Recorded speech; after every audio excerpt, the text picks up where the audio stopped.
This is LaserBolt and welcome to today's video, guys. Today we're going to be taking a look at the Devastator class for Outriders. Today we're going to give you a ultimate guide for the Devastator and everything you need to know about this character for Outriders and why you should consider playing as the Devastator. In addition to that, guys, we are going to also be covering the 3 remaining Outrider characters. So if you want to check out and haven't made your mind, make sure you guys check out those videos. See a killing machine. He is basically to be the tank class of all the Outriders, and he is focused on gravitational and earth-based powers and status effect. Today we're going to dive in, break everything down, like its core attributes.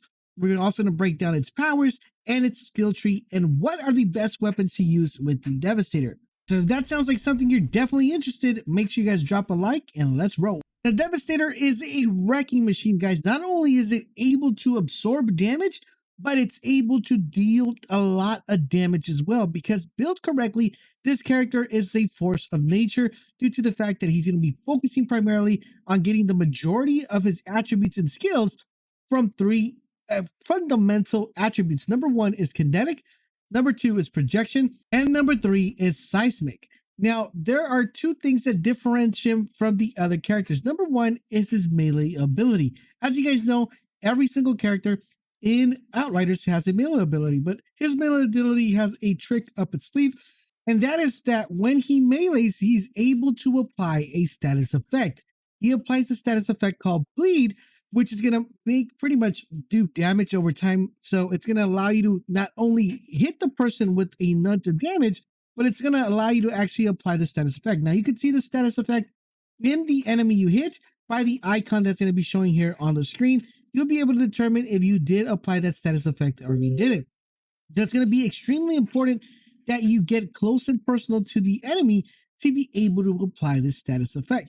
Number 2, he's also going to be able to get health. Now, the way he gets health is very interesting because he'll be able to gain health by killing enemies. Now, the reason why this is important is because one of the things that I love about this game is that the only way you're able to get health or shields is by killing people. So that means you have to be upfront and personal.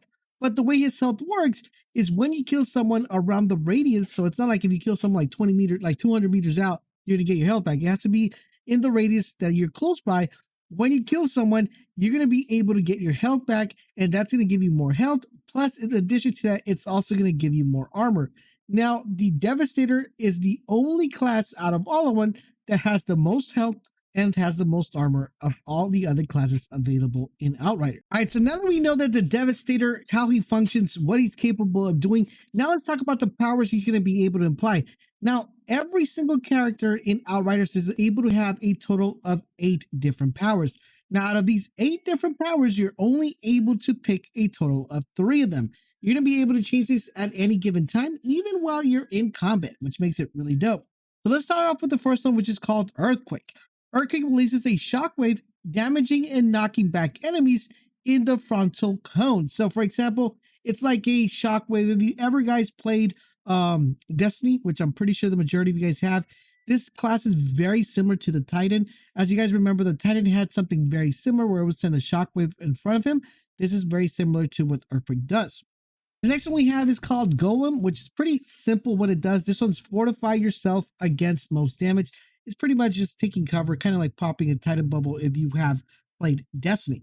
The next one we have is called Gravity Leap. This one's going to allow you to jump into the air and drop down on your target, damaging and knocking back all nearby enemies. Once again, I'm going to be referencing a lot to Destiny because this character does have a lot of Destiny abilities here, which are related to the Titan character in Destiny. So if you haven't played Destiny, this is the best way I could kind of pinpoint and tell you guys exactly what it does. So this was like a Titan, Titan did this. It was actually pretty crazy. Even the Warlock had something very similar as well. So you're going to be able to go jump in the air and smash down on the target, knocking them back, and of course doing damage. The next one we have is reflective bullets. This is by far one of the coolest ones. I mean, this reminds me so much about a movie called Wanted, The Matrix.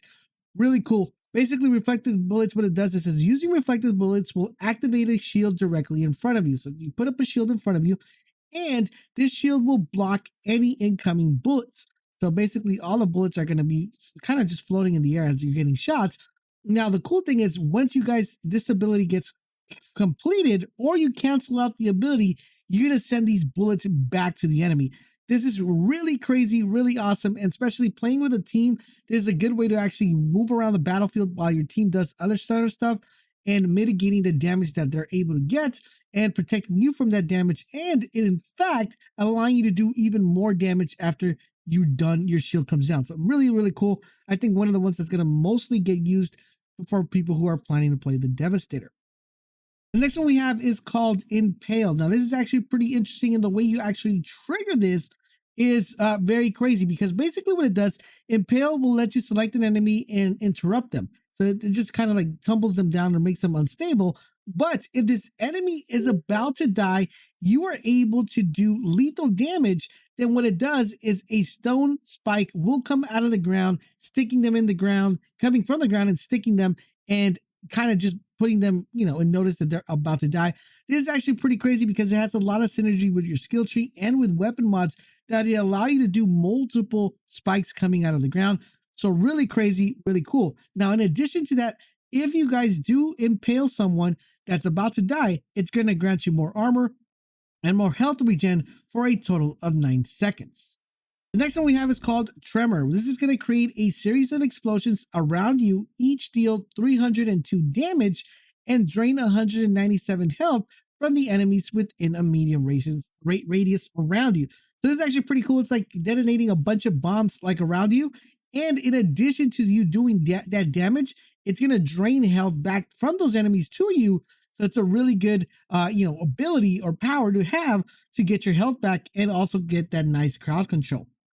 The next one we have is called BOULDERDASH. This is very much like a shoulder charge from a Titan, but this is actually a little bit crazier, because what this is going to do, it's going to allow you to charge forward and intercept an enemy in its pathway. So if you see someone coming at you, you do this shoulder charge or BOULDERDASH, and it's going to deal 1,991 damage. They should just made it 2,000. That's what I'm saying.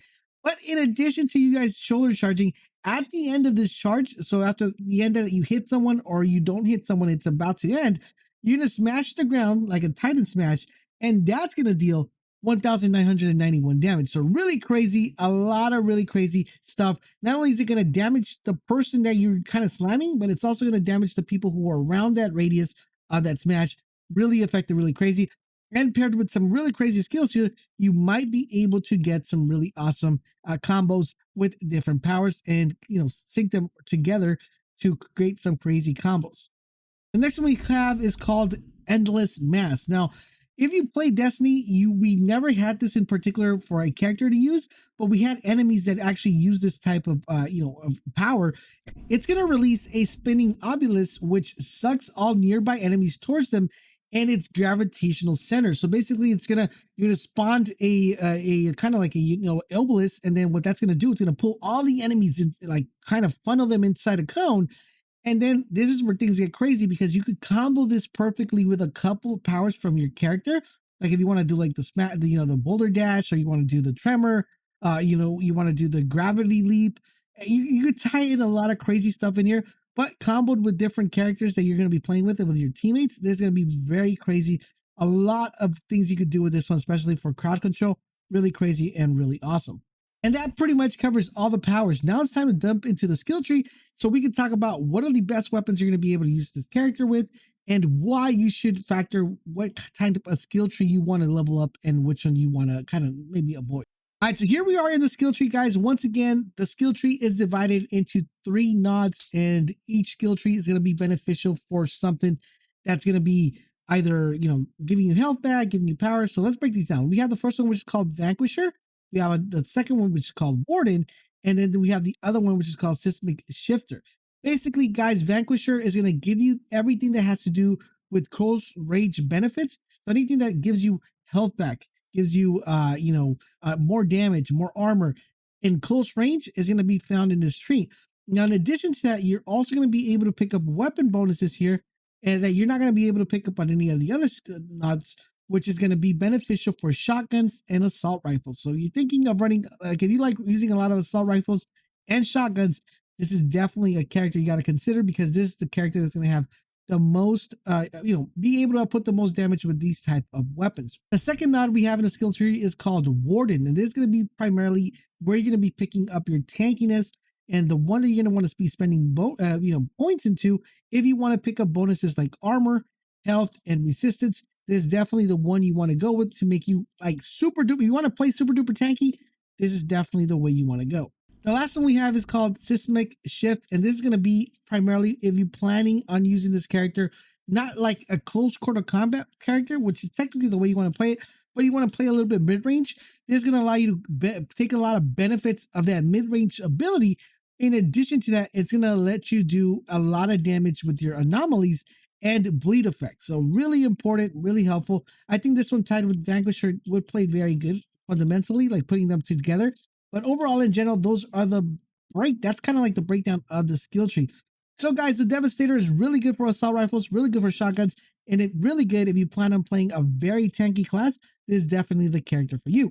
But we have a couple more characters in the game. I want to know from you guys, who do you guys want us to break down next? Let me know in the comment section down below. I do hope you guys are enjoying our Outriders coverage. Thank you guys for watching, and I'll catch you guys on the next video.